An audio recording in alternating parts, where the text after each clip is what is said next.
بسم اللہ الرحمن الرحیم۔ اللہ کے بابرکت نام سے شروع کرتا ہوں جو بڑا مہربان ہے اور نہایت رحم کرنے والا ہے۔ دیکھتی آنکھوں اور سنتے کانوں کو میرا سلام پہنچے۔ جب بہلول نے ہارون رشید کا حکم نہ مانا تو ایک حقیقت۔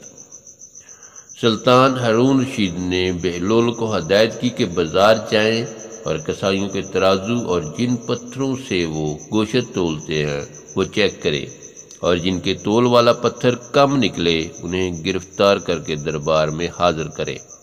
بہلول بازار جاتے ہیں، پہلے کسائی کا تول والا پتھر چیک کرتے ہیں تو وہ کم نکلتا ہے۔ کسائی سے پوچھتے ہیں کہ حالات کیسے چل رہے ہیں۔ کسائی کہتا ہے کہ بہت برے دن ہیں، دل کرتا ہے کہ یہ گوشت کاٹنے والی چھری جسم میں گھسا دوں اور ابدی نیند سو جاؤں۔ بہلول آگے دوسرے کسائی کے تول والے پتھر کو چیک کرتے ہیں، وہ بھی کم نکلتا ہے۔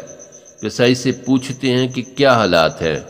وہ کہتا ہے کہ کاش اللہ نے پیدا ہی نہ کیا ہوتا، بہت ذلت کی زندگی گزار رہا ہوں۔ بہلول آگے بڑھے، تیسرے کسائی کے پاس پہنچے، تول والا پتھر چیک کیا تو بالکل درست پایا۔ کسائی سے پوچھا کہ زندگی کیسی گزر رہی ہے۔ کسائی نے کہا کہ اللہ تعالیٰ کا لاکھ لاکھ شکر ہے، بہت خوش ہوں۔ اللہ تعالیٰ کا بڑا کرم ہے، اولاد نیک ہے، زندگی بہت اچھی گزر رہی ہے۔ بہلول واپس آتے ہیں، سلطان ہارون رشید پوچھتے ہیں کہ کیا پراگرس ہے۔ بہلول کہتا ہے کہ کئی کسائیوں کے تول والے پتھر کم نکلے ہیں۔